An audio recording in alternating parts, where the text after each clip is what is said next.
नमस्कार दोस्तों, मैं हूं श्रीकांत और आज मैं आपके लिए लेकर आया हूं नाउन के फंक्शन एंड रिलेशन का पार्ट 2। पिछले वीडियो में मैंने आपको बताया था कि नाउन के 7 फंक्शन या रिलेशन होते हैं। अर्थात नाउन जो है किसी सेंटेंस में सात सात तरीके से काम करती है या 7 तरीके से उसका किसी अन्य शब्द से संबंध होता है। तो पिछले वीडियो में मैंने आपको नॉमिनेटिव केस और ऑब्जेक्टिव केस के बारे में विस्तार से बताया था। आज हम जो है पॉजेसिव केस के बारे में जानेंगे। तो आइए शुरू करते हैं।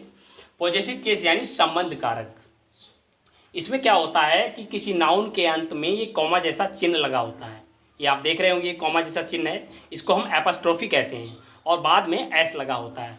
जैसे राम्स पेन यानी राम्स, इस एपस्ट्रोफी चिन्ह और एस से यहाँ पर का और की और के का उच्चारण आता है, यानी राम्स यानी राम का, पेन यानी कलम, राम का कलम। सीताज होम यानी सीताज यानी सीता का, होम माने घर यानी सीता का घर।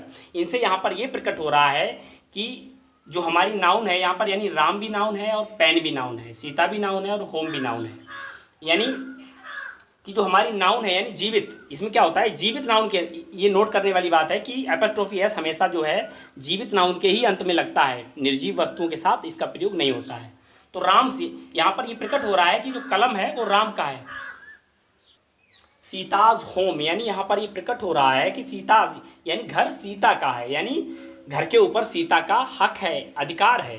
यानी सीता जो है घर से अपना संबंध प्रकट यहाँ पर कर रही है।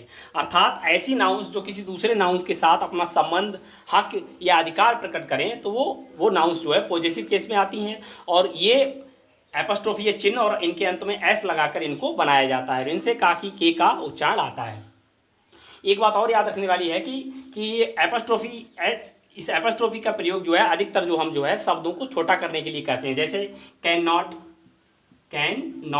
तो कैन नॉट को हम सीधे सीधे लिख देते हैं कैंट, यानी इस एपस्ट्रोफी का प्रयोग करके हम शब्दों को छोटा कर देते हैं। जैसे इट इज, इट्स, व्हाट्स यानी व्हाट इज को हम व्हाट्स कर देते हैं, डिडेंट, डिड नॉट को डिडेंट, इजेंट यानी इज नॉट को इजेंट कर देते हैं। यानी शब्द अधिकतर जो है इस एपस्ट्रोफी का प्रयोग हम शब्दों को छोटा करने के लिए करते हैं। लेकिन जब इसका प्रयोग किसी नाउन के साथ होता है तो वहाँ पर ये अधिकार या हक प्रकट करती है। इसको हम अलग अलग शब्दों के साथ कैसे लगाते हैं उनके बारे में हम देखेंगे।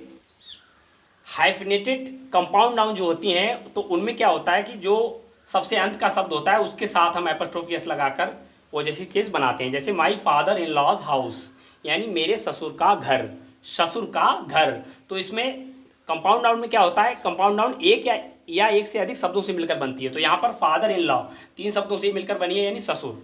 ससुर तो हमने क्या किया, यहाँ पर ऐसे नहीं लगाएंगे ना, यहाँ पर लगाएंगे। जो सबसे अंत का शब्द है उसमें हम एपस्ट्रोफी एस का इस्तेमाल करेंगे। यानी जो कंपाउंड नाउन है तो उसमें क्या करेंगे, हम अंत में एपस्ट्रोफी एस लगाकर उसका पॉजेसिव बनाएंगे। जैसे my father in law's house यानी मेरे ससुर का घर। इससे यहाँ पर प्रकट हो रहा है कि जो घर है वो ससुर का है, ठीक है, यानी ससुर का उस घर के ऊपर हक है। दूसरा, अगर दो नाउन किसी एक ही वस्तु यानी एक ही नाउन के ऊपर अपना अधिकार जब प्रकट करती हैं, जैसे राम एंड मोहन्स कार, तो यहाँ पर प्रकट हो रहा है कि राम एंड और मोहन्स माने मोहन की, कार माने कार। यानी कि यहाँ पर जो कार है उस कार पर हक राम और मोहन दोनों का है। यानी कार एक है लेकिन हक राम और मोहन दोनों का है। तो ऐसी नाउन जो एंड से जुड़ी हो, ठीक है, जो एंड से जुड़ी हो और दोनों नाउन्स जो है एक ही वस्तु के ऊपर अपना हक दिखा रही हो, तो वहाँ पर जो अंतिम नाउन है उसके साथ हम एपस्ट्रोफी एस लगाते हैं। लेकिन ये भी याद रखना है, एंड से जुड़ी है तो ये नहीं कि एंड से जुड़ी हमने बस लास्ट वाली के साथ एपस्ट्रोफी एस लगा दिया। हमें ये भी ध्यान रखना है कि वस्तु एक है या एक से दोनों की वस्तुएं अलग अलग, एक से ज़्यादा हैं। जैसे दूसरा एग्जाम्पल है राम्स एंड मोहन्स कार्स, तो यहाँ पर क्या प्रकट हो रहा है कि जो कारें हैं राम की अलग है और मोहन्स की अलग है। अगर दो नाउन्स अलग अलग वस्तुओं पर अपना अधिकार प्रकट कर रही हैं तो दोनों नाउन्स के साथ हम एपस्ट्रोफी एस लगाएंगे। जैसे राम्स मोहन्स, तो यहाँ पर प्रकट हो रहा है राम्स यानी राम की, एंड माने और, मोहन्स यानी मोहन की, कार्स माने कारें, यानी राम और मोहन की कारें। तो जब कारें दोनों की अलग अलग हैं तो हम, यानी वस्तुएं जब दोनों की अलग अलग, नाउन्स दोनों की हक दोनों जो है अलग अलग वस्तुओं पर जब प्रकट कर रहे हो तो हम दोनों के साथ अलग अलग एपस्ट्रोफी एस इस्तेमाल करेंगे। लेकिन अगर दोनों एक ही के साथ अगर हक प्रकट कर रहे हो एक ही वस्तु पर तो हम सबसे लास्ट वाली नाउन के साथ एपस्ट्रोफी एस का प्रयोग करेंगे। आई थिंक आप इसको बेहतर से समझ गए होंगे कि एपस्ट्रोफी एस लगाने से नाउन में उसका पॉजेसिव केस बन जाता है और पॉजेसिव केस से नाउन किसी दूसरे नाउन पर अपना संबंध, हक या मालिकाना अधिकार प्रकट करती है, ठीक है।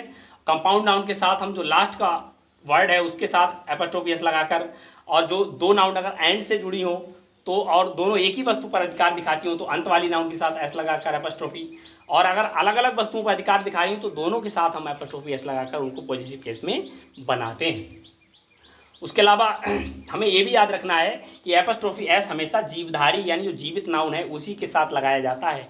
जो बेजान वस्तु हैं उनके साथ एपोस्ट्रोफी एस इस्तेमाल नहीं करते हैं। जैसे टेबल, टेबल्स लेग, तो ये अशुद्ध माना जाएगा। मेज की टांगें, ये अशुद्ध माना जाएगा क्योंकि टेबल मेज क्या एक निर्जीव वस्तु है।